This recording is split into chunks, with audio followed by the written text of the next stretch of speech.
What would be Raila's biggest disappointment to his supporters if he does what he has always been doing?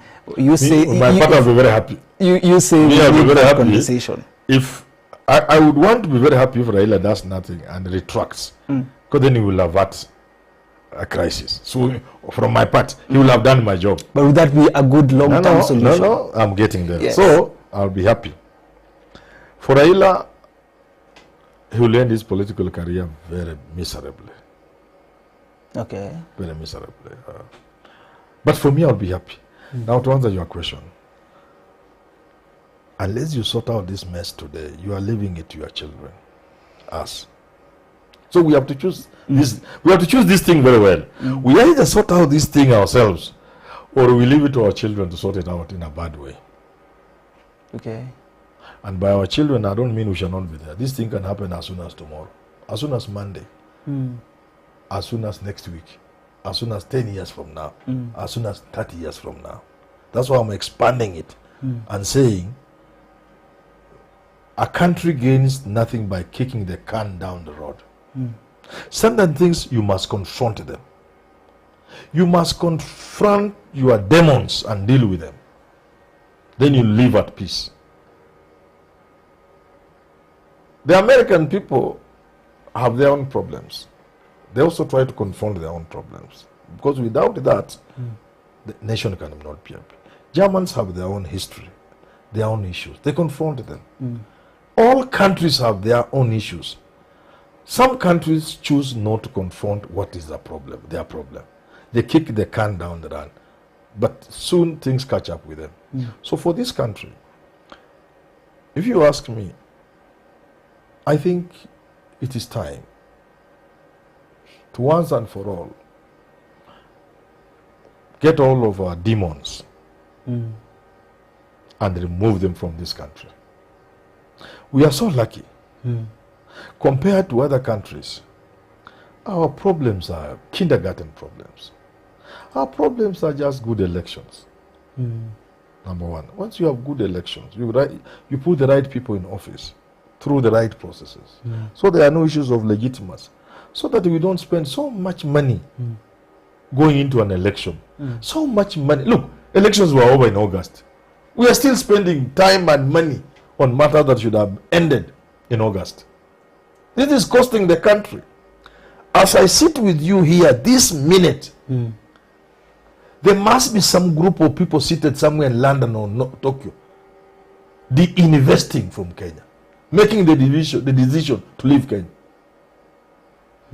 By the time Monday comes, there will be perhaps 2, 20, 30, 40 people, groups of people, New York, Tokyo, where, who will remove from the discussion, the discussion that I've been having, the issue of moving to Kenya for investment. Because there must be hundreds of people right now sitting in boardrooms deciding to invest in Kenya in something or the other, at some stage or the other.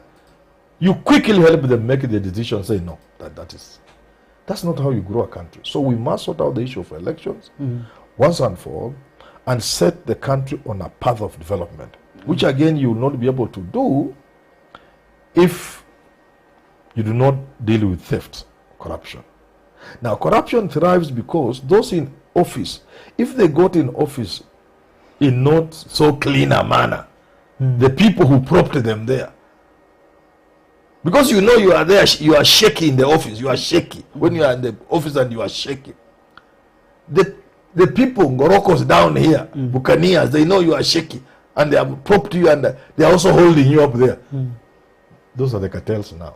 What do you think? Those are the people engaging in state capture. So even development wise, you will not develop. Even if you are supported by outside powers to gain the presidents of our country, you will do the bidding of those people. You get it? Yeah. At the expense of your people, and therefore at the expense of. So if we legitimize our elections,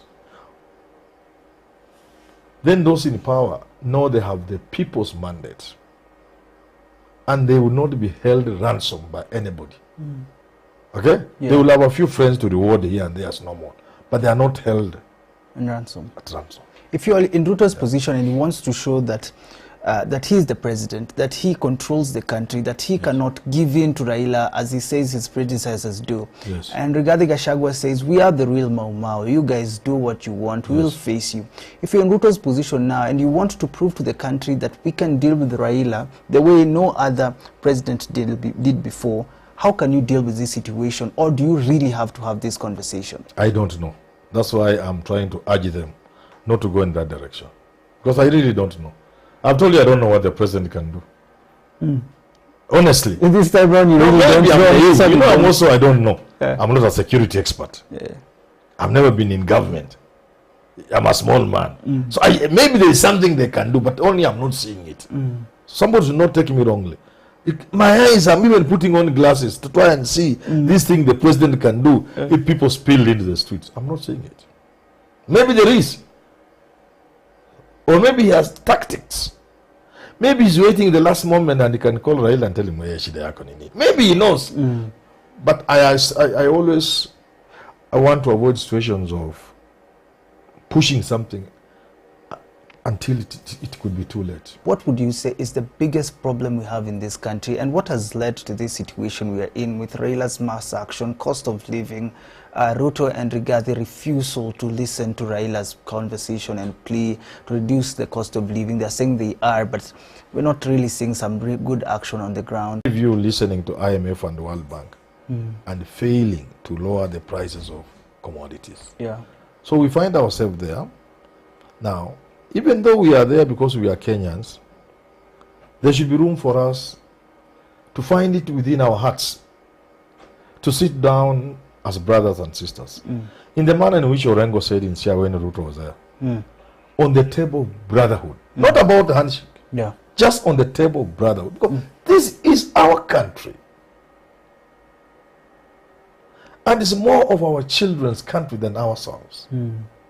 Our children will not even understand the differences that we seem to be having because we don't have differences. These are minor issues, no more.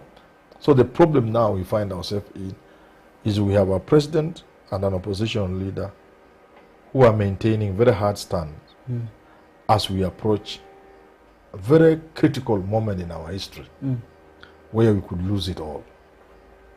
It's my prayer that God touches them. We petition them. I want people to join us. I'm happy the churches has come on board. Let us petition Raila Odinga and William Ruto to find it in their heart to sit together in the interest of the children of this country. Should this conversation start with IEBC reconstitution?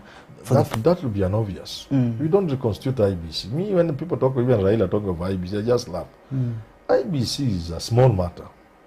It is the entire infrastructure you call election machinery. How are we going to have our elections in this country in the future? IEBC is just an aspect in the entire consideration. A small thing, if you ask me. We must relook and rethink our elections. We must rethink and have a relook at our constitution. Look at the configuration of this country, the ethnic configuration. Look, why did Americans do what they did? They made it very difficult for two states to get together and load it over others. So when people are trying, they don't understand this arrangement for Senate, every state having a Senate. Kenyans don't understand how the senators are coming up.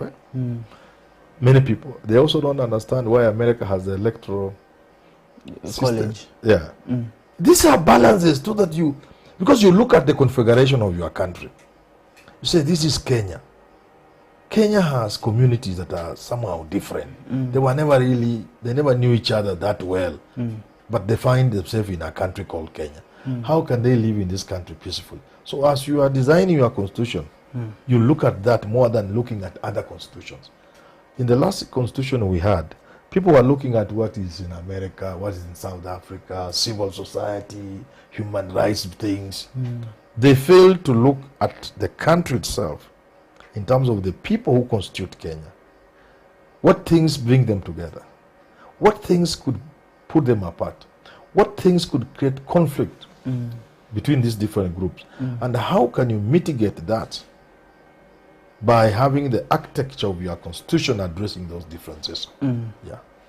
King Dave says, Ruto asked for a strong opposition. He must not complain when Raila Odinga leads protests and mass action. Empty threats won't work in Kenya. We only fear God.